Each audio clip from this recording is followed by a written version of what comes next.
लीजिए, खाना खा लीजिए, आपको फिर दवाई भी लेनी है। मुझे भूख नहीं है। पापा, मैं जानती हूँ कि बसंती दीदी की शादी का कर्ज आप नहीं चुका पा रहे, लेकिन आप बिल्कुल चिंता मत कीजिए, सब कुछ ठीक हो जाएगा। लीजिए, थोड़ा सा खाना खा लीजिए। अरे तेरे रहते हुए मुझे किस बात की चिंता है? बैठो। तू भी खाना खा। हाँ।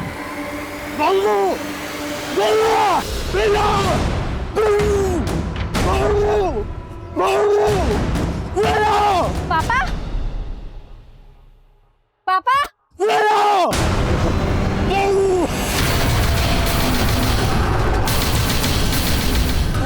अगर पुलिस को कुछ ही बताया ना तो तुम लोगों को मार दूंगा, समझा? चल चल रे।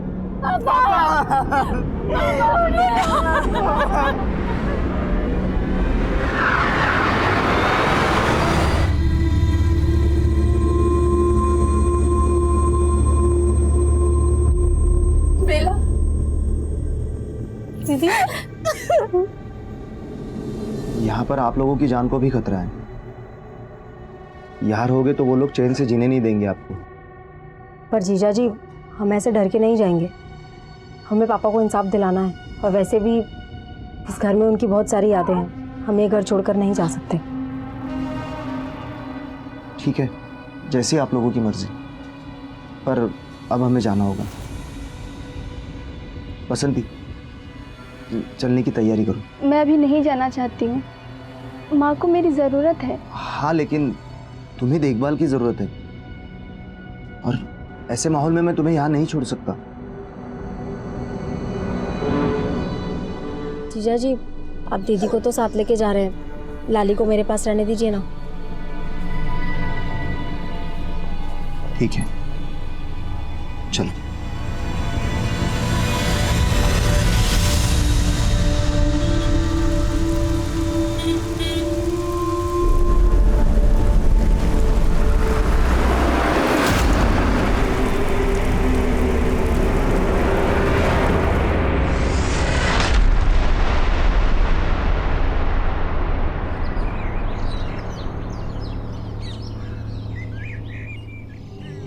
बेला का कुछ पता चला? नहीं, मैंने बेला दीदी को पहले ही बोला था कि इन चक्करों में नहीं पड़े। उसने ना खुद के पैर पे कुल्हाड़ी मारी है। अबे, कम से कम ऐसे वक्त पे तो उसे मत कोस। जाना, पता करना। कहाँ से पता करूं? वो ना हमारी सुनती है ना जीजा जी की। वो अपनी मर्जी की मालिक है। अब उसके चक्करों में पड़ के मुझे अपना वक्त बर्बाद नहीं करना।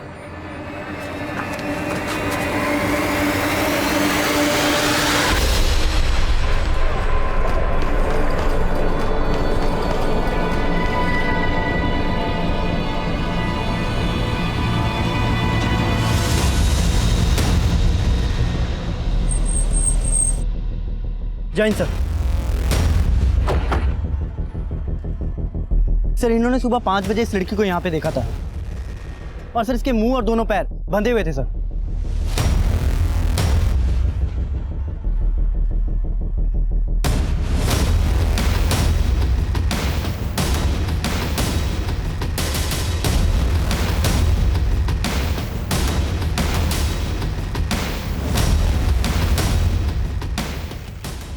लड़की इस रास्ते से खुद को खींचते हुए वहां लेकर गई।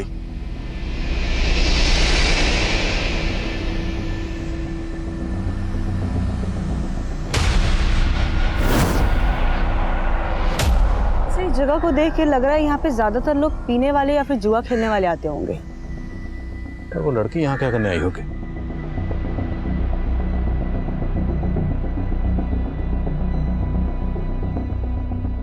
यहाँ से आगे ड्रैगिंग मार्क्स नहीं है। ऐसा हो सकता हो लड़की को गाड़ी में यहाँ पे लाया गया हो, उसके बाद करने के बाद यहीं छोड़ दिया गया होगा। यहाँ आने जाने वाले सभी रास्तों के सीसीटीवी चेक करो। हो सकता है किसी में वो गाड़ी कैप्चर हुई हो। और जितने भी लोग यहाँ पे शराब पीने या जुआ खेलने आते हैं, सबको रन ऑफ करो। Right sir. सर, लड़की की कंडीशन बहुत ही ज्यादा क्रिटिकल है। उसके साथ गैंग हुआ है सर। सिर्फ गैंग ही नहीं बल्कि बहुत ब्रूटली उसको टॉर्चर भी किया गया है। उसकी बॉडी पर जगह जगह उसको ब्लेड से काटा गया है। और उसी घाव पर लाल मिर्च का पाउडर डालकर उसको तड़पाया गया है। उसकी बॉडी को सिगरेट बट से जगह जगह जलाया गया है, यहाँ तक कि प्राइवेट पार्ट को भी। सर, ऐसी जख्मी हालत में बार बार उसके साथ हुआ है। उसकी बॉडी पर सिरिंज के मार्क्स मिले हैं और उस सिरिंज के थ्रू उसकी बॉडी में ड्रग्स इंजेक्ट किए गए हैं। सर, ये सब सुनकर तो लग रहा है कि क्रिमिनल्स की लड़की के साथ कोई गहरी दुश्मनी रही होगी और इसी वजह से उसे इतना ब्रूटली टॉर्चर किया गया। लेकिन फिर भी लड़की की हिम्मत तो देखो, इस लड़की के साथ इतना कुछ हुआ, इसके बावजूद वो लड़की खुद को तकरीबन 40 मिनट तक ड्रैग करके हाईवे तक पहुंची। Sir 40 metres, that means sir लड़की बहुत स्ट्रांग और ब्रेव रही है। और सर उसकी विल पावर इतनी ज़्यादा स्ट्रांग है कि वहाँ से यहाँ तक आने के बाद भी उसने दम नहीं तोड़ा। अभी लड़की की हालत कैसी है? सॉरी टू से सर, मगर वो बच जाए तो ये बहुत बड़ा मिरेकल होगा। फिलहाल तो वो कोमा में है sir. Let's hope for the best. Please. Thank you.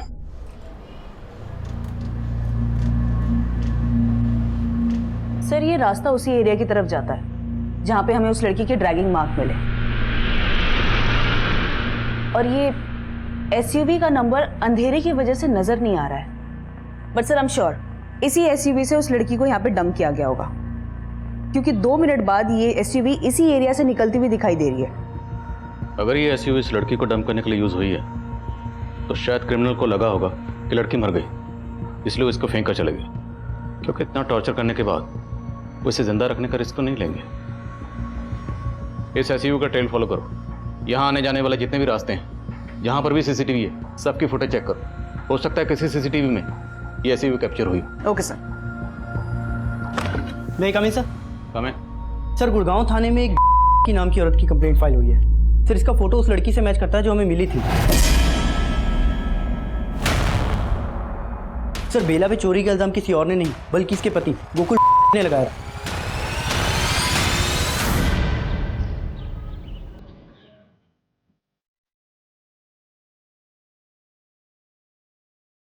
पापा, माँ ने आपको मना किया था ना दारू पीने, और फिर भी आप चुप। बढ़िया ही माँ वाली।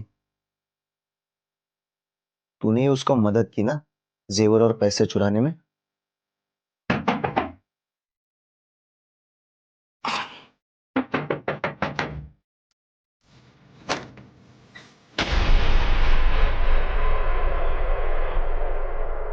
बेला हमें बहादुरगढ़ में जख्मी हालत में मिली। हमारी बीवी के साथ इतना कुछ हो गया और तुम उस पर चोरी का इल्जाम लगा रहे हो। साहब वो मत करो। तुम गुड़गांव पुलिस के पास उसकी मिसिंग कंप्लेंट लिखवाने गए थे और अब उस पर चोरी का इल्जाम भी लगा रहे हो। साहब, मैं मानता हूँ कि बेला पर मैंने चोरी का इल्जाम लगाया, क्योंकि कुछ महीनों पहले जब हम अलग हुए थे तब वो यहाँ से पैसे और गहने लेकर जाने की कोशिश कर रही थी। ये सब क्या कर रही हो? मैं तुम्हें मेरा और पैसा बर्बाद करने नहीं दूंगा। मुझे इनकी ज़रूरत है, मैं थोड़े दिन में वापस कर दूंगी। इन पे सिर्फ लाली का हक है। कल को उसकी शादी होगी, अगर ये भी तू ले गई तो लाली का क्या होगा? लाली की फिक्र मुझे आपसे ज़्यादा है। आपको ये गहने रखने हैं तो रख लीजिए, लेकिन लाली को मैं अपने साथ ही लेकर जाऊंगी। लाली पर तुम्हारा कोई हक नहीं है, और मुझे मेरी बेटी से अलग करने की कोशिश की ना तो अच्छा नहीं होगा। बेला मुझसे अलग होकर हमारे पड़ोस में ही उसकी सहेली के साथ रह रही थी। अभी 2 दिन पहले ही मैंने देखा घर से गहने और 25,000 रुपये गायब है। तब मुझे लगा कि ये सब वो लेके गई होगी। फिर मैं सविता के घर गया, उसकी सहेली के, लेकिन सविता के घर को ताला था और बेला का फोन भी बंद आ रहा था। फिर मैंने सविता को फोन किया। हेलो हेलो सविता, बेला कहाँ है? मुझे नहीं मालूम, मैं तो मेरे भाई के आई हूँ पिछले 2 दिन से। बेला का कहीं भी पता नहीं लग रहा था। साहब, मैं तो उसकी शिकायत लिखवाने गया था लापता होने की, पर गुड़गांव पुलिस वाले मुझ पर भरोसा ही नहीं कर रहे थे कि बेला गायब हो सकती है। भरोसा नहीं किया था मतलब? बेला और मैं पहले भी उनकी जाति बर्दाश्त कर चुके हैं। 1.5 साल पहले भी उस पर हुआ था, पर तब भी उन्होंने हमारी कोई सुनवाई नहीं की थी। बेला हुआ था? हाँ साहब, और किसी और ने नहीं किया था, कांस्टेबल ललित शर्मा ने किया था। बेला ललित शर्मा के घर साफ सफाई का काम करती थी।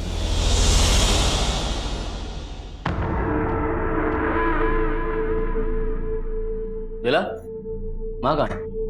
जी वो बाहर गई है।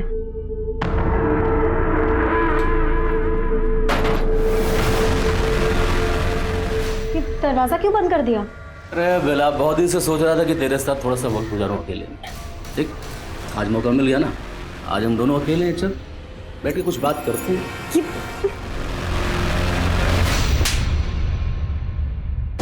तेरी? बेला ने मुझे उस बारे में बताया तो हम पुलिस स्टेशन गए, लेकिन उन्होंने हमारी एफआईआर नहीं लिखी, हमें थाने से बाहर निकाल दिया। हम हिम्मत करके एसीपी साहब को मिले, उन्होंने हमारी एफआईआर तो लिखी, पर हम गरीबों को कहाँ इंसाफ मिलता है साहब। हम कुछ साबित नहीं कर पाए क्योंकि बेला की एफआईआर लिखने में देरी हो गई थी। लेकिन फिर बेला ने कहा कि हम हाईकोर्ट तक जाएंगे। आप लोग समझाइए ना बेला को, पहले ही थाने और कोर्ट के चक्कर काट काट के हम परेशान हो चुके हैं, और अब ये हाईकोर्ट जाने का बोल रही है। कहां से लाऊंगा मैं कोर्ट कचहरी का खर्चा? मैं कैसे भी इंतजाम कर लूंगी, लेकिन जब तक उस ललित को अंदर नहीं करवा देती मैं चैन से नहीं बैठने वाली। पर दीदी, पहले उस सब चीज की वजह से हमारी काफी बदनामी हो चुकी है, और अब तो मैं उसी बदनामी का दाग धोने की कोशिश कर रही हूँ बाबू। अगर मैंने अपनी आवाज नहीं उठाई ना तो सब लोग यही सोचेंगे कि मैंने ललित पे झूठा इल्जाम लगाया था। लेकिन दीदी, बस बाबू, मैं अपनी लड़ाई जरूर लड़ूंगी, फिर चाहे आप लोग मेरा साथ दो या ना दो। उन्हीं बातों से नाराज होकर वो मुझसे अलग हो गई, लेकिन ये बात एकदम सच है साहब। 1.5 साल पहले भी उसका हुआ था, और अब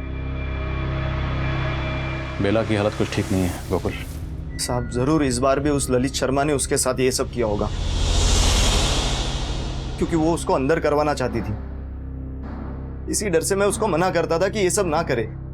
बेला अपनी जिस फ्रेंड सविता के साथ रहती थी उसका फोन नंबर और एड्रेस दीजिए। जी साहब।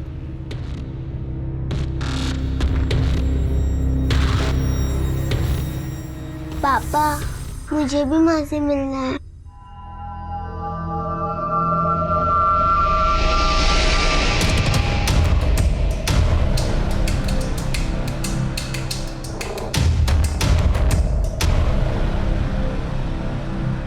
हाँ समय। सर बेला अपनी जिस सहेली सविता के यहाँ रह रही थी उसके घर पे ताला लगा हुआ है, लेकिन सर मेरी सविता से बात हुई है, वो अभी अपने भाई के घर पे, और सर वो तब से वहाँ पे है जब से बेला गायब हुई थी। इन सब का हमारे केस से कोई ताल्लुक है? सर कुछ कह नहीं सकते, लेकिन बेला का भाई भी बहादुरगढ़ में ही रहता है। ठीक है, इनके बारे में सब कुछ पता करो, और जैसे कुछ पता चलता है मुझे तुरंत फोन करो। Okay sir. सर गोकुल के पड़ोसियों से एक बहुत ही इंपॉर्टेंट बात पता चली है। बेला गोकुल की दूसरी बीवी थी। गोकुल की पहली बीवी बेला की बड़ी बहन बसंती थी। गोकुल ने बेला पर सिर्फ चोरी का इल्जाम लगाया, लेकिन जब हमने बेला के पति गोकुल को बेला के बारे में बताया तब गोकुल ने कांस्टेबल ललित शर्मा के केस का जिक्र किया। तमन, तुम बेला के घर वालों को मिल और मैं कांस्टेबल ललित शर्मा को देखता हूँ। Okay sir. सर जी मैं जानता हूँ आप क्या सोच रहे हो। ये सर मैं साफ कर देता हूँ कि जो कुछ बेला के साथ हुआ ना, इससे मेरा कोई लेना देना नहीं है। लेकिन बेला ने तुम पर का इल्जाम लगाया था। सर झूठा आरोप लगाया था, और इस मामले में सीबीआई मुझे पहले क्लीन चिट दे चुकी है। लेकिन ये तो सच है ना कि बेला तुम्हारे घर में काम करती थी? हाँ सर सच है, वो काम करती थी। तो एक मामूली सी काम करने वाली औरत तुम जैसे पुलिस वाले पर का झूठा इल्जाम क्यों लगाएगी? सर वो मेरी माँ का बदला मुझसे ले रही थी। किस बात का बदला? सर जी मैं यहाँ अकेला रहता था, और जब मेरी माँ मेरे साथ रहने के लिए गाँव से आई तो सर जी मेरी माँ को मालूम पड़ गया कि बेला दूसरी जात की है।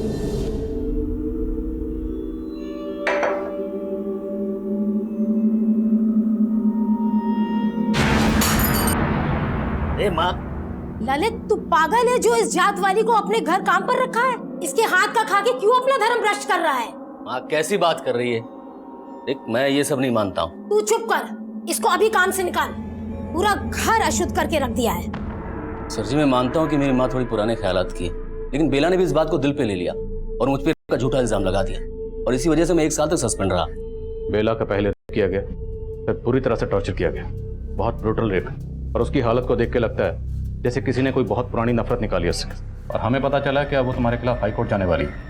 तो कैसी डर की वजह से तुमने बेला? नहीं नहीं नहीं नहीं सर, सर जी मैंने ऐसा कुछ नहीं किया, मेरी बात का विश्वास कीजिए। बेला ने अपने सपनों का बलिदान दे दिया, लेकिन क्या? लेकिन 1.5 साल पहले बेला का हुआ, इसी वजह से उन दोनों के बीच। लेकिन गोकुल जी ने उसका साथ भी नहीं छोड़ा, बेला को न्याय भी नहीं मिला। कुसुम जी, गोकुल से अलग होने के बाद बेला आप लोगों के साथ भी तो रह सकती थी। ऐसी क्या वजह थी कि वो आप लोगों के होते हुए भी अपनी सहेली सविता के साथ रह रही थी? छोटे भाई ने 2 बातें क्या कह दी, वो नाराज हो गई। दीदी ये इंसाफ इंसाफ की रट लगाने से कुछ नहीं मिलने वाला। अरे गनीमत समझो कि इतना कुछ होने के बावजूद भी जीजा जी ने तेरा साथ दिया और अब तू उनसे अलग हो रही है। तो मैं ये कैसे बर्दाश्त कर लूं कि मेरा करने वाला इंसान खुला घूम रहा बस करो। अरे इन सब से कुछ हासिल नहीं होने वाला। पहले हमारे खानदान की इतनी बदनामी हो चुकी है और अब तू उनसे अलग होकर यहाँ आ जाएगी तो लोग। तो तुझे लोगों की फिक्र है, अपनी दीदी की नहीं। तुझे परेशानी है ना, तो मैं इस घर में आके नहीं रहूंगी। बेला और गोकुल के बीच में लाली को लेकर झगड़े चल रहे थे।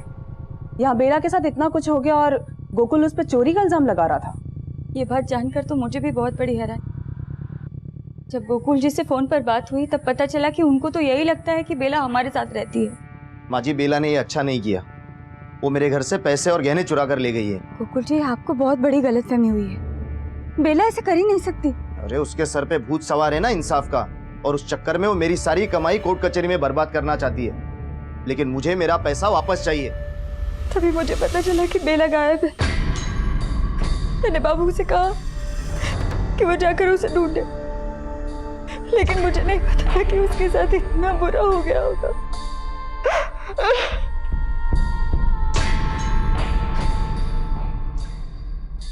Excuse me sir.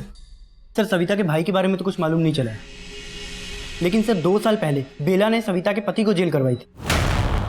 लेकिन बेला तो सविता के घर पर ही रह रही थी। ये सविता कहाँ है अभी? सर, वो अपने गुड़गांव वाले घर पे।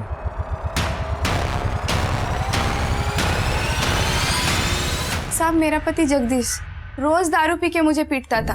बेला की वजह से ही मेरा पीछा छूटा उससे। जबान लड़ाती है तू। तेरे को सुनाई नहीं देता? पीछे हट, हाथ नहीं लगाने का। ए, तू होती कौन है मियां बीवी के झगड़े के बीच में बोलने वाली? बहुत मत लगा उसको, समझा ना?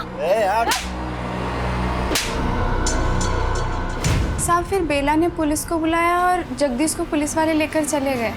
लेकिन हमारी बस्ती में मेरे जैसी बहुत सारी औरतें हैं जिसके पति रोज रात को दारू पी के मारते हैं, और बेला ने हम सबको एकजुट किया। हमें अपने आत्मसम्मान की रक्षा खुद करनी है। हम माँ बाप का घर छोड़ के पति के घर इसलिए नहीं आते कि उनकी मार सहे, और इन सब की जड़ है ये शराब। सबसे पहले हमें ये शराब बंद करानी होगी ताकि हमारी बस्ती का कोई भी मर्द शराब ना पी सके।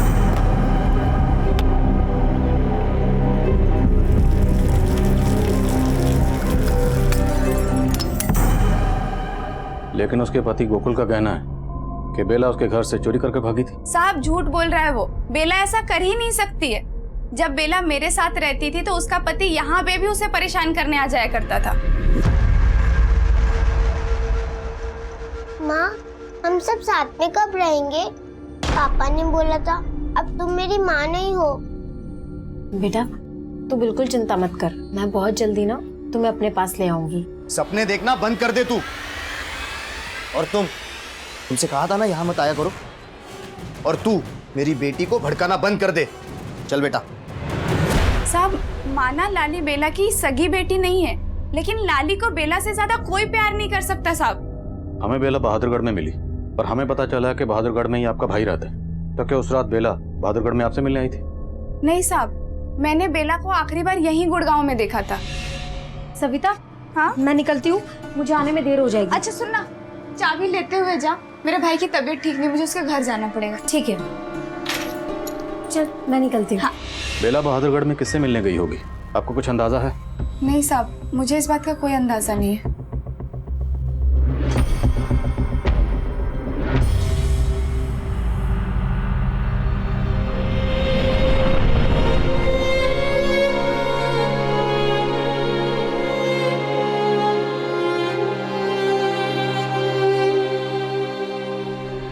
सही, सविता का हस्बैंड जगदीश 3 महीने पहले ही जेल से बाहर आया और जब से आया तब से गायब है। तो एक इम्पोर्टेंट इन्फॉर्मेशन पता चली कि इससे पहले भी चोरी और मारपीट के इल्जाम में जेल जा चुका है। तो इस जगदीश का मोटिव हो सकता है बेला से बदला लेने का? Yes sir.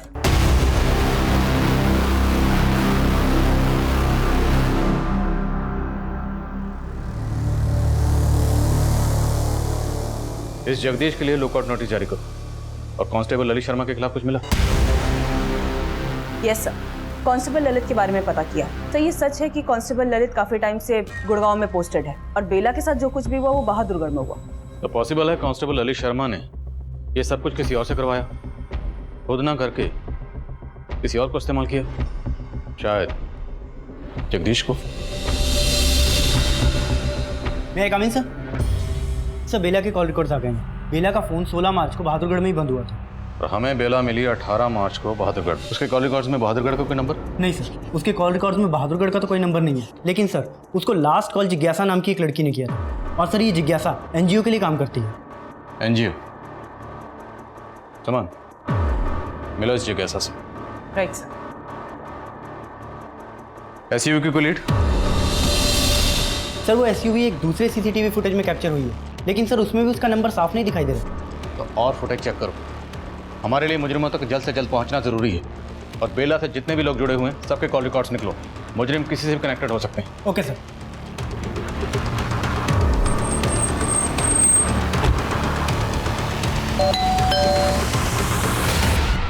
जिज्ञासा?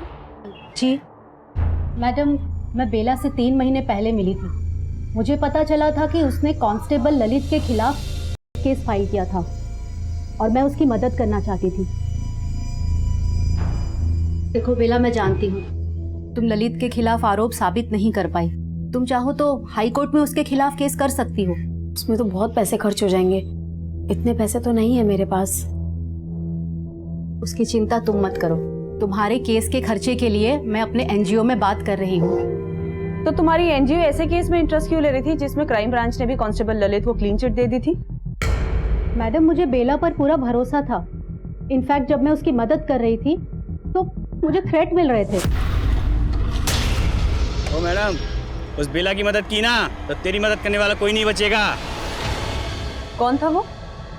मैडम, वो हेलमेट में था, लेकिन मैं दावे के साथ कह सकती हूँ ये ललित का भेजा हुआ ही आदमी था। मैडम, ललित ही नहीं, बेला को परेशान करने वाले और लड़के भी हैं। कौन थे वो लड़के?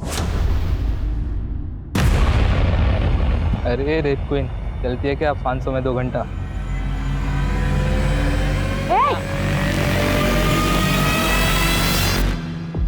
मुझे तो लगता है मैडम उन लड़कों को भी ललित ने ही भेजा था उसे परेशान करने के लिए। मैंने एक बार उन्हें बिना पता चले उनकी फोटो खींच ली थी। मैं इनके खिलाफ भी जाना चाहती थी, लेकिन तभी बेला के साथ ये सब हो गया। बेला हमें बुरी तरह से जख्मी हालत में बहादुरगढ़ में मिली। 16 मार्च को वहां पे उसका फोन भी ऑफ हुआ था और उसके फोन पे लास्ट कॉल तुम्हारे नंबर से थी। बेला, एक गुड न्यूज़ है। तुम्हारे केस के लिए एक अच्छा लॉयर मिल गया है। हमें तुरंत चल के उसे मिलना चाहिए। ठीक है मैडम। लेकिन मैडम, तब उसने मुझे बताया ही नहीं कि वो बहादुरगढ़ में थी। मैं तो अगले हफ्ते उसे लॉयर से मिलाने जाने वाली थी। लेकिन मैडम, अब भी मैं उसकी लड़ाई लड़ूंगी। उसे इंसाफ जरूर मिलना चाहिए। नहीं सर, हमने कुछ नहीं किया था, हमने कुछ नहीं किया। तुम लोगों ने क्या किया है ना, वो बेला की हालत बता रही है। करने के लिए बोल रहा था ना उसको? नहीं सर, नहीं सर, नहीं सर, हमने ऐसा कुछ नहीं किया साहब। वो तो हमें लगा उसने झूठा केस पैसों के लिए फाइल करा था, इसलिए बस पैसा दिखा के उससे पूछ लिया था, लेकिन हमने उसके साथ कुछ नहीं किया साहब। सर यकीन कीजिए सर। इन लड़कों के बारे में पता करो, इनका जगदीश या ललित से कोई कनेक्शन है या नहीं। Okay sir. तो जगदीश की कोई लीड? नहीं सर, उसका फोटो हर जगह सर्कुलेट किया है और अपने खबरियों को भी उसे ढूंढने पे लगा है, लेकिन सर उसका कोई अपडेट नहीं मिल रहा है। पता करवाओ।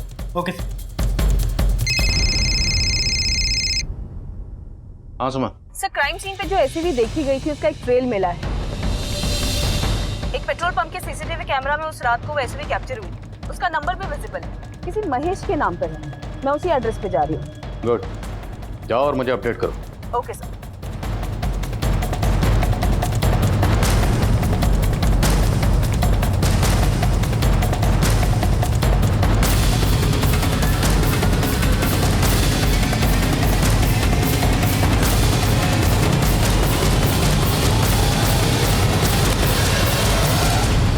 महेश आपका नाम है? हाँ जी, महेश हमारा ही नाम है। आपकी गाड़ी का ये नंबर हमें एक एसयूवी कार पे मिला और वो एसयूवी कार एक बेला नाम की लड़की के में इस्तेमाल किया गया था। 1 मिनट, ये नंबर हमारी गाड़ी का है, तो फिर एसयूवी पर ये नंबर कहाँ से आ गया? यही तो बात मेरी समझ में नहीं आ रहा है कि ने एसयूवी पे ये नंबर क्यों लगाया। कहीं आप तो कुछ नहीं छुपा रहे हैं? हाँ मैडम जी, मैं कुछ ना छिपा रहा।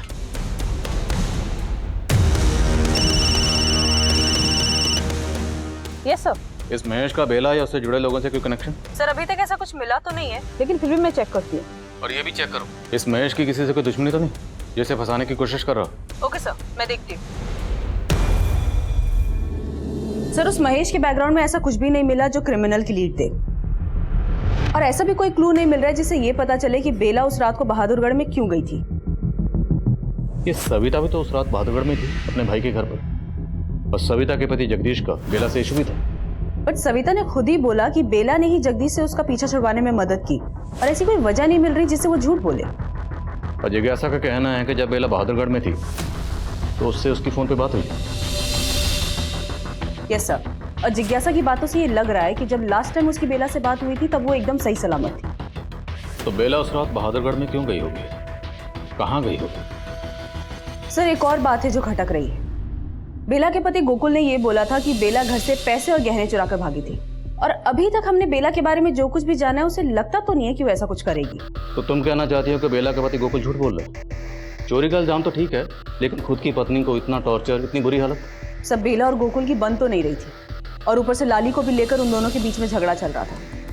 तो ऐसा हो सकता है कि ऐसी कोई वजह हो जो अभी तक हमारे सामने नहीं आई है। तो इन दोनों के बेटी लाली से मिलते हैं, शायद नफरत की वजह सामने है। लाली बेटा, आपने अपनी माँ को आखिरी बार कब देखा था?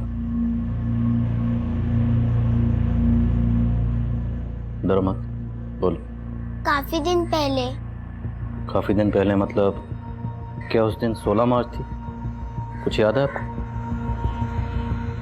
अच्छा, जब आपने अपनी माँ को आखिरी बार देखा था, क्या उस दिन आपकी माँ का और पापा का आपस में झगड़ा हुआ था?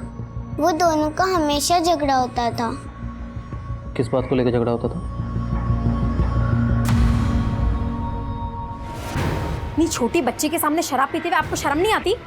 लाली को मैं एक पल भी यहाँ रुकने नहीं दूंगी। चल लाली यहाँ से। फिर पापा ने माँ को बहुत मारा और घर से बाहर लेके गए। साहब वो सब तो पुरानी बातें हैं। तेरे जख्म भी काफी पुराने लगते हैं। अब तो बोलेगा या तुझे नए जख्म दे? बोल, बेला के साथ क्या किया तूने? नहीं नहीं साहब, मैंने कुछ नहीं किया उसके साथ, और उस दिन तो मैं नशे में था। हाँ, माना कि मैंने उसका साथ छोड़ दिया, पर उसकी लड़ाई लड़ने में सबसे पहले मैं उसके साथ खड़ा था, और उसके साथ ऐसा करने का मैं सपने में भी नहीं सोच सकता साहब।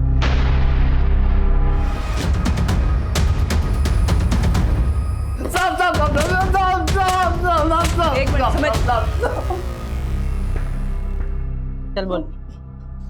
मैडम मैं मानता हूँ कि उसने मुझे अंदर करवाया, लेकिन आप मेरा विश्वास कीजिए, मैंने कुछ नहीं किया मैडम। जगदीश एक ऐसा मुजरिम था जिससे सच उगलवाना आसान नहीं था, पर तभी हमें इस केस का एक और पहलू पता चला। बेला के हादसे से कई साल पहले बेला के पिता केदारनाथ का कत्ल हुआ था, और वो केस भी अब तक अनसॉल्व था। मैडम, मेरे पापा ने बसंती दीदी की शादी के लिए एक साहूकार से कर्जा लिया था, पर वो उस कर्जे को चुका नहीं पा रहे थे। हमें तो शक था कि जिन लोगों ने मेरे पापा को मारा है वो उसी के आदमी होंगे, पर उसके खिलाफ कुछ साबित नहीं हो पाया। बेला के भाई बाबू के बयान की बुनियाद पर हमने केदारनाथ मर्डर केस को बारीकी से स्टडी किया, और उससे हमें कुछ नहीं मिला। दरअसल उस वक्त मुजरिमों ने जिस एसयूवी का इस्तेमाल किया था, उस एसयूवी के अलावा हमारे पास और कोई लीड नहीं थी, और एसयूवी पर जिस महेश नाम के शख्स की गाड़ी का नंबर इस्तेमाल हुआ था, उस महेश की बैकग्राउंड में भी हमें ऐसी कोई बात पता नहीं चली जिससे हमें इस केस में कोई लीड मिल पाती।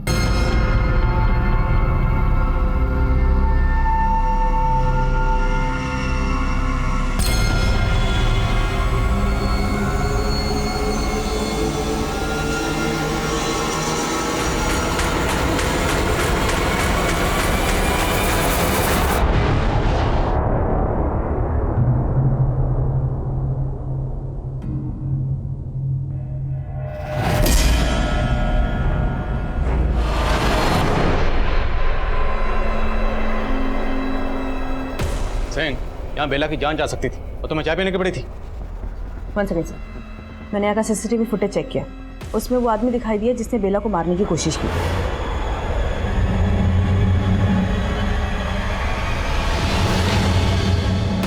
सर ये लड़का, इसने वार्ड बॉय के कपड़े जरूर पहने हैं, लेकिन ये हमारे यहाँ काम नहीं करता। पॉज करो।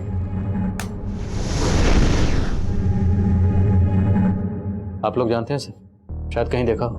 नहीं साहब, हम नहीं जानते इसको। ये जो भी है पक्का उन क्रिमिनल से कनेक्टेड है जिन्होंने बेला का। वो लोग नहीं चाहते कि बेला रिकवर करे और उनके खिलाफ बयान दे, इसलिए बेला को मारने की कोशिश की गई।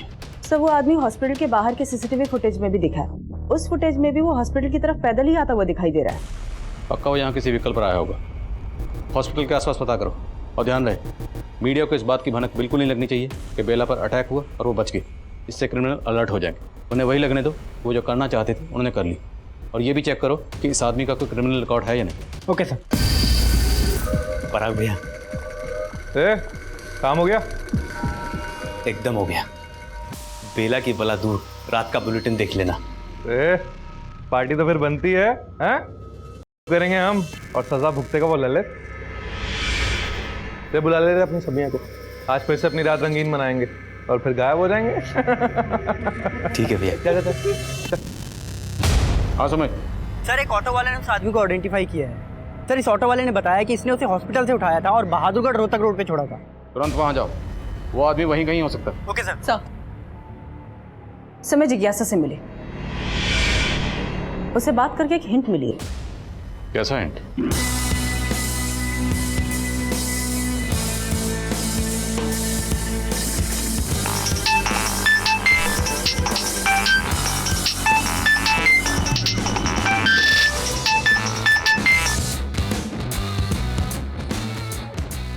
हेलो,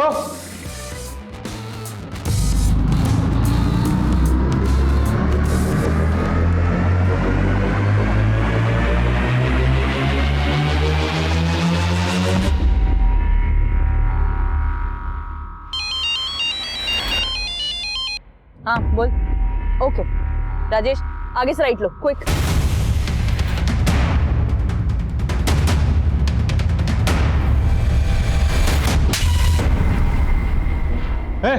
चल। तू तो कहता वो लड़की मर गई है, तो जिंदा है वो। हा? तो फिर अब क्या करेंगे? अब क्या करेंगे? अब विश्वा को हमारे लिए कुर्बानी देनी पड़ेगी। क्यों?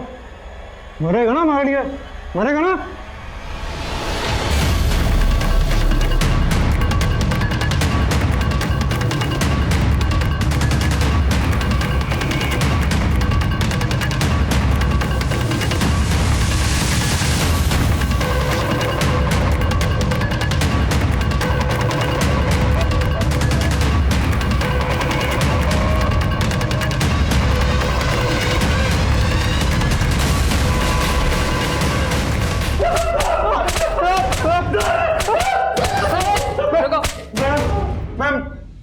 मैडम, ये विश्व हमारा दोस्त जरूर है, लेकिन हमने उस लड़की के साथ कुछ नहीं किया। ये इसी ने किया होगा। क्या बोल रहे हैं? तुम्हें पता चल गया कि तुम लोग सिर्फ 3 नहीं थे, तुम लोग साथ एक चौथी भी थी। सर, मैं जिज्ञासा से मिली, उसे बात करके एक हिंट मिली। कैसा हिंट? जिज्ञासा ने पहले ये बोला था कि जिस आदमी ने उसे लाइफ थ्रेट दिया था वो हेलमेट में था। ओ मैडम, उस बेला की मदद की ना तो तेरी मदद करने वाला कोई नहीं बचेगा। इसीलिए उसका चेहरा नहीं देख पाई और इस वजह से उसने स्केच बनवाने से भी मना कर दिया। और सर, जब अभी मैंने जिज्ञासा को उस आदमी की फोटो दिखाई जो हमें हॉस्पिटल के सीसीटीवी में मिला, जिज्ञासा तुमने मुझे एक बार बताया था कि किसने तुम्हें लाइफ थ्रेट दिया था, तो क्या ये वो आदमी यही है, ये वाला? शायद। हाँ मैडम, ये वही आदमी है। तो पहले तो सर वो उसको देख के चौंक गई और फिर बाद में उसने एकदम कंफर्मेशन के साथ कहा कि हाँ ये वही आदमी है जिसने मुझे धमकी दी थी। तेरे ऊपर शक होते ही हमने तेरा फोन सर्विलेंस पे डाल दिया था, और जैसे ही तूने पराग को फोन किया तो पकड़ी गई। हेलो, बेला बच गई बेवकूफ, लेकिन अब अगर विश्वा बच गया तो हम दोनों मरेंगे। तू तो बोल रही थी कि तू बेला की मदद कर रही थी, तूने ही बेला के साथ ये सब किया? हाँ, मैंने ही बेला के साथ ये सब करवाया, और मैं कोई उसकी मदद करने के लिए उससे नहीं मिली थी। मैं तो उसकी मजबूरी से अपना फायदा उठाना चाहती थी। देखो बेला, मैं जानती हूँ ललित पर तुम आरोप साबित नहीं कर पाई। तुम चाहो तो हाई कोर्ट में उसके खिलाफ केस कर सकती हो। लेकिन मैडम, हाई कोर्ट, उसमें तो बहुत पैसे खर्च हो जाएंगे। इतने पैसे तो नहीं है मेरे पास। तुम्हारे केस के खर्चे के लिए मैं अपने एनजीओ में बात कर रही हूँ। वो इस केस का 70% खर्चा उठा लेंगे, लेकिन बाकी पैसों का इंतज़ाम तुम्हें खुद करना होगा। वो मुझे 65,000 पहले ही दे चुकी थी, लेकिन मैंने उसके लिए कुछ नहीं किया, बल्कि मैं उससे और पैसे मांग रही थी, और वो मुझे पैसे देने के लिए तैयार भी हो गई थी, लेकर आ रही थी पैसे। लेकिन तभी अचानक उसके तेवर बदल गए। मैडम, आप पहले ही मुझसे 65,000 रुपये ले चुकी हैं, अभी आप 40,000 रुपये और मांग रही हैं। लेकिन आपने अभी तक मुझे उस वकील से नहीं मिलवाया जो मेरा केस लड़ने वाला है। अरे मिलवा दूंगी, थोड़ा सब्र कर। नहीं, मुझे अब और सब्र नहीं करना। आप मेरे 65,000 रुपये वापस कर दीजिए। अच्छा, नहीं दूंगी तेरे पैसे। क्या करेगी? मैं तो जानती थी तू मदद करने के बहाने ना सबसे पैसे लूटती है। हाँ, मैं यही करती हूँ। जो भी तूने अभी कुछ कबूला है ना, वो सब इस वीडियो में रिकॉर्ड कर लिया मैंने उसे यही लगने दिया कि मैं उससे डर गई हूँ और पैसे देने के लिए अगले दिन बहादुरगढ़ बुला लिया। पराग का फार्म हाउस है वहाँ। पराग हमारे एनजीओ के ट्रस्टी का बेटा है और उसकी सारी अय्याशियों के बारे में मुझे सब कुछ पता है, इसलिए वो मेरे लिए कुछ भी करने के लिए तैयार था। सामने सनसनवाल फार्म हाउस है, तुम वहीं आ जाओ, तुम्हारे पैसे मिल जाएंगे। ठीक है, मैं आती हूँ।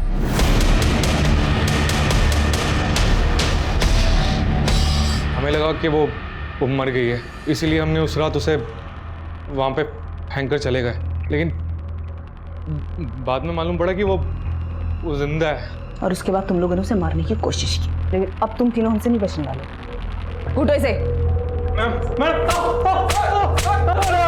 खुद एक औरत होते हुए दूसरी औरत को जहन्नम में धकेल दिया, सिर्फ इसलिए क्योंकि वो तुमसे अपना हक मांग रही थी, और ये सब करके तुम उसे उसकी औकात दिखाना चाहती थी। तुझे तेरी औकात हम दिखाएंगे इस जेल में। बेला के मुजरिमों को तो हमने सलाखों के पीछे पहुंचा दिया, लेकिन बेला अब भी जिंदगी और मौत की लड़ाई लड़ रही थी, जैसे वो हमेशा अपने हक के लिए लड़ती आई थी। और डॉक्टर्स के मुताबिक बेला का यही जज्बा, यही विल पावर उसके जिंदा रहने की वजह बनी थी। लेकिन शायद बेला से एक चूक हुई थी। बेला को बहुत पहले इस बात का एहसास हो गया था कि जिज्ञासा उसके साथ फरेब कर सकती है, इसलिए बेला ने उसके खिलाफ सबूत भी जुटा लिए थे। लेकिन इसके बाद भी बेला पुलिस के पास मदद मांगने नहीं गई। क्यों? जब बेला ने कांस्टेबल ललित शर्मा पर का इल्जाम लगाया था, उस वक्त पुलिस ने बेला की कोई मदद नहीं की थी। तो क्या इसी वजह से बेला का पुलिस पर से भरोसा उठ गया था? ये तय कर पाना हमेशा मुश्किल होगा, क्योंकि ललित शर्मा केस अभी भी अनसॉल्व्ड है। लेकिन बेला का भाई बाबू बेला की अधूरी लड़ाई लड़ने की कोशिश कर रहा है। अब मैं आदिल खान आपसे इजाजत लेता हूँ। आपसे फिर मुलाकात होगी एक और नए केस के साथ। तब तक देखते रहिए क्राइम पेट्रोल दस्तक। मकसद बताना नहीं, बचाना है।